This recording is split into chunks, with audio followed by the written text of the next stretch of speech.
Afternoon, everybody. Brian Neubert here again from goldenblack.com, live where else? At home. I guess I'm not live. This is going to be on tape delay. I told you I was going to be here every day, every weekday at least, with a goldenblack.com Daily Quarantine Simulcast. You probably thought of that as more of a threat than a promise, but it was in fact a promise. And here we are again with, I think, our fifth now of this series intended to kind of help you pass the time as we all kind of sit at home during these strange days we all live in. I hope everyone's doing well. I hope everyone's taking care of themselves. I hope everyone's hands aren't bleeding the way my hands are bleeding. I probably ought to explain that. I get dry skin on my hands every winter, real bad, and it's occurred now as well. Even though it is spring, it has occurred now. The wash your hands every 30 minutes mandate that I'm basically self-imposing upon myself is not good for broken skin. Typically, I use hand moisturizer. You put the hand moisturizer on, it's time to wash your hands again. It's kind of pointless. So the hand moisturizer is not doing me a whole lot of good. Gets real bad when you go out and you have to use the hand sanitizer, and then you rub the alcohol into the open wounds. And every now and then I've looked down, I've had a little pool of blood on my knuckles. You guys probably can't necessarily see it, not that you want to. But I have seriously digressed here from the topics that I intend to talk about, so I will get back on track here real fast. Once again, this is your goldenblack.com Daily Quarantine Simulcast, where I've already kind of diverged into blowing minor daily annoyances of our circumstances way out of proportion here. But anyway, this is brought to you once again by our sponsors: Follows Purdue Bookstores, Purdue Federal Credit Union, the 6th Street Dive Restaurant, First Source Bank, East End Grill, and the Charters Team Remaxability Plus. Do want to remind you once again, 6th Street Dive in Lafayette remains open for carryout, as do our friends of the business, Arnie's and Bruno's, for pizza and other things. Just want to ask you to keep them in mind if you're local and you are looking for food. If you're looking to support our local businesses, if you're looking to support our local restaurants, please keep the 6th Street Dive, Arnie's, and Bruno's in mind. If you happen to be on the interstate just outside of Lincoln, Nebraska, you can try the Dickey's Barbecue Pit as well. Anyway, that's kind of my go-to cup. Today's Purdue topic, I guess, just chosen at random, is just going to be a little bit of a primer for Purdue football recruiting with this 2021 class they're currently assembling right now. You know, Purdue has 3 commitments as it stands today: Brownsburg wide receiver Preston Terrell, Mooresville offensive lineman Jalen Allstock Vandevanter. Got to stop calling him Vandemeter because of that guy who plays for the Reds. And Georgia cornerback Brandon Callaway. 3 guys who seemingly represent a pretty solid start to the class, all obviously A-list guys for Purdue. Preston Terrell has been committed since after the TCU game during the season. Jalen Allstock Vandevanter committed February, I think. And Brandon Callaway jumped on board last week. To run through those guys here real quick, Preston Terrell, to me, I think is a no-brainer guy for a Big Ten, as a Big Ten caliber prospect. The thing is, context kind of changes at Purdue, and there were a lot of years where Preston Terrell would be like a signature guy that the program would have gotten at wide receiver. He reminds me a little bit of a John Standifer type. Just in the way he runs, has really good ball skills, really good height, really good length, runs well enough, I think, is a great overall athlete, but is really good at going up and getting the football. In the times I've seen him both at Purdue's camp and the game I covered during the season. But with the talent Purdue's bringing in at wide receiver, this is a guy who's going to come to Purdue as a pretty good recruit who, might, at least initially in his career, kind of have to wait his turn a little bit. If I had to guess, he's going to have time on his side, as I like to say, an opportunity to get a little bit bigger, a little bit stronger, to learn, and so on and so forth. But Purdue has obviously brought in a very high level of talent at wide receiver, and Preston Terrell is kind of on par with that. But again, had this been before the Rondell Moore, David Bell Malik Carr sort of era in Purdue recruiting. T.J. Sheffield, Ahmad Anderson, all of these really good players, Mershawn Rice, Milton Wright. This is a guy who would really jump off the page at you because I think he's a really nice prospect. Jalen Allstott Van Devanter, I can't really tell you a whole lot about him. I haven't laid my own eyes on him. I know he's probably more of an athletic sort of offensive tackle, and that is a position where you cannot be too athletic, especially in a passing-oriented offense like the one Jeff Brom wants to run at Purdue. You have to be more athletic there, and as much as Purdue's offensive line has been limited over the years, people talk about size, strength, whatever it may be. Athleticism is a huge deal, especially in an offense like the one Jeff Brom wants to have here at all times, where you need your offensive linemen to pass protect. You need them to get out in space and get blocks on the second and third levels. You need to be able to pull in the running game, things like that. You need to just stay in front of people too, and that's where Purdue's offensive line last year, albeit from some very young guys as well, really struggled. I think Purdue needs to get more athletic on the offensive line. The same, it needs to get more physical, and I'm not sure which is more important than the other. If Jalen Allstott Van Devanter is a step in the right direction, great. Brandon Callaway, obviously I can't tell you a whole lot about him. I've never laid my eyes on him either, nor will I probably ever until he gets to Purdue because he's in Georgia and I'm not. But size, obviously, is something that everybody's looking for at corner. He's a good 6'1", 6'2", per my understanding, and it's tough to find that 6'2" guy who can legitimately play corner. Those guys, tend to maybe be a little bit slower out of turning their hips and running with somebody. They tend to be longer striders where it's sometimes you need the straightaway speed. You need the ability to short step people, to break on the ball, whatever it may be. But he will have every chance, it seems like, to play corner at Purdue. Sometimes those 6'2" guys end up as safeties. But who knows what the future holds for Brandon Callaway. I'm basically telling you about Brandon Callaway by simply looking at his dimensions, and obviously that is not always reality, if ever reality. So that's kind of the start of the class. A couple of interesting points about this recruiting season for Purdue that I guess I wanted to highlight here. The first of which is the state of Indiana is stacked with Big Ten caliber of prospects. I don't know if there's necessarily the high-end David Bell, George Karlaftis in the offing for Purdue this year, but I think there's like 5 or 6 guys in the state who've all at one time or another, if not right now, have been in the Rivals.com top 250 in the country, which represents a really, really deep class of higher-end guys in the state. How Purdue is going to fare with those guys, I think they're in a pretty good spot, personally. I think Yanni Karlaftis, obviously, is a guy that Purdue has a lot of advantages with. I think Donovan McCulley, the quarterback at Lawrence North, is a guy who, Purdue has a legitimate shot at. He's a top 250 player, but I think Yanni Karlaftis is the guy, obviously, to pay attention to. George Karlaftis's younger brother. Purdue's got a lot of advantages there, and it wouldn't surprise me at all if he is on board before the season even kicks off. I know the season might be a little bit of a moving target, might be a little bit unconventional. We don't know, but I do think Purdue sits in a pretty good spot with Yanni Karlaftis. There are 2 offensive linemen in the state, at least, who might not be Rivals 250 guys, but they are 2 pretty highly recruited guys who would seem like good fits at Purdue. Josh Sales at Brownsburg and Zach Richards at Mooresville. It's not ironic. It might be the Alanis Morissette definition of ironic.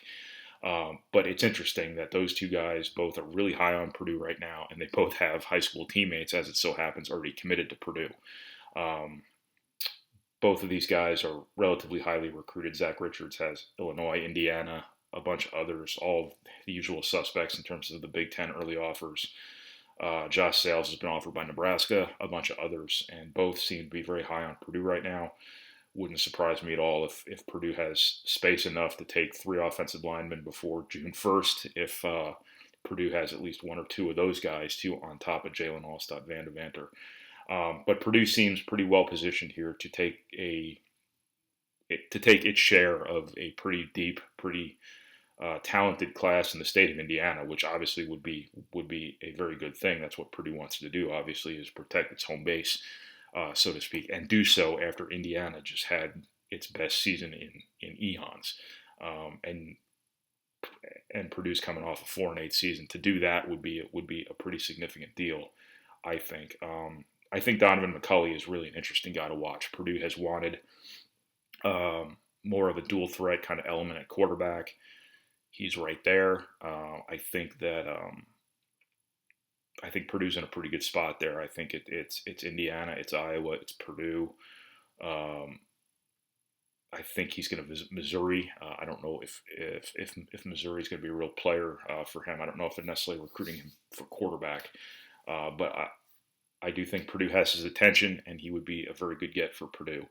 The other thing I want to talk about here is just obviously, Purdue's under new leadership from a defensive perspective with Bob Diaco coming in as the defensive coordinator.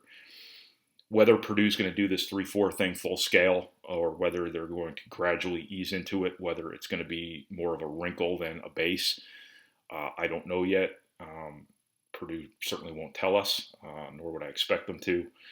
But I think what you're seeing there is you're seeing Purdue shifting a little bit toward recruiting more 3-4 personnel, suggesting that even if the 3-4, excuse me, isn't entirely Purdue's present, it is probably its future as long as Bob Diaco is here. What difference does that make?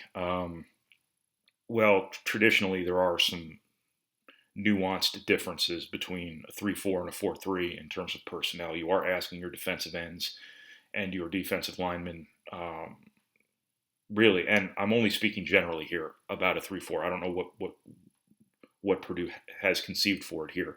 You do need your defensive linemen to occupy people, to keep your linebackers clean. The linebackers have to be the playmakers there. Typically, ideally, you would have a really dominant nose tackle. Purdue could have that player this year, for all we know, if Lorenzo Neal is completely healthy. But also, Lorenzo Neal, you have one more year of him, which you were lucky to get that because of his circumstances. But that is a position Purdue's going to have to try to find an impact guy at, that true kind of nose tackle.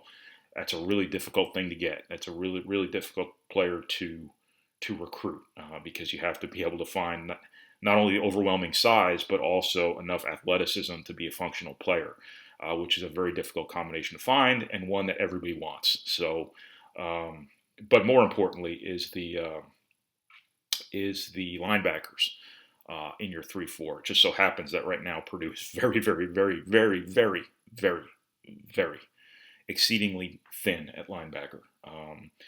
You are basically needing a junior college transfer to live up and then some right away, which is a lot to ask typically for a junior college player. I'm talking about DeMarcus Mitchell, of course. You don't return a whole lot at the position. So Purdue has some depth issues to worry about in the short term there. Probably see some guys move around a little bit. But from a future perspective, Purdue is going to have to get some guys who can play that critical outside linebacker position in that 3-4. You need those guys to be able to wear a lot of hats, or I guess in a football context, wear a lot of helmets, because those are your pass rushing positions. Those outside linebackers, typically, you're going to use your linebackers a lot from the middle, from the outside, whatever it may be, as your pass rushers. But you also need those guys to be able to do a little bit in coverage as well. It's not all that unlike what Purdue's done with its hybrid position the last couple of years, where you have asked that player a little bit to play out in space. You have asked that player to rush the passer. I think it's morphed more into a true defensive end over the years. But when it was first implemented, it was theoretically more of a position like this, where you have to have a player who can do a lot of different things. And that's a really hard player to get. You have to be pretty damn good to be able to cover really well, but also be an impact type of pass rusher. That is a really hard thing to find. And that's kind of where Purdue is. That's kind of what Purdue's looking for right now, I think, as they move toward this 3-4 personnel, is that really, really well-rounded, really, really athletic, but really, really physically gifted sort of guy. That is a hard player to get. And when you're trying to ask a lot of a player who's not capable of a whole lot, sometimes that really, really sticks out. So Purdue has to find guys who fit this sort of mold really well. To me, and I can do a whole other simulcast on this, I think Purdue has to be careful in the short term to make sure that the move to the 3-4 is maximizing the value of its current assets. I think when you look at players like Derek Barnes potentially moving to inside linebacker, when you look at what this might mean for George Karlaftis in terms of his ability to rush the passer, I think you have to make sure that the assets you have right now are kind of molded into this in a manner where they can maximize their impact, because you always have to gear what you do to your best players and the assets you have on your roster at the moment. We're talking about down the line, but I think in the short term, that's where Purdue has to be really careful. I have written down one other thing here. I cannot read it. If you can tell me what this says right here, it looks like 2 OT, which would be my basketball note taking for double overtime. That doesn't make any sense, so I'm going to skip right over that. It might be 20 plus as well. I don't know what that would mean either.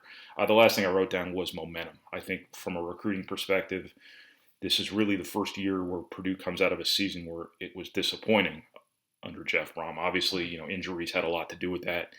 Reasonable people will understand circumstances played into it, but Purdue for the first 2 years under Brom was so good at maintaining or establishing and maintaining momentum. What does that mean for recruiting now that has probably subsided for one reason or another?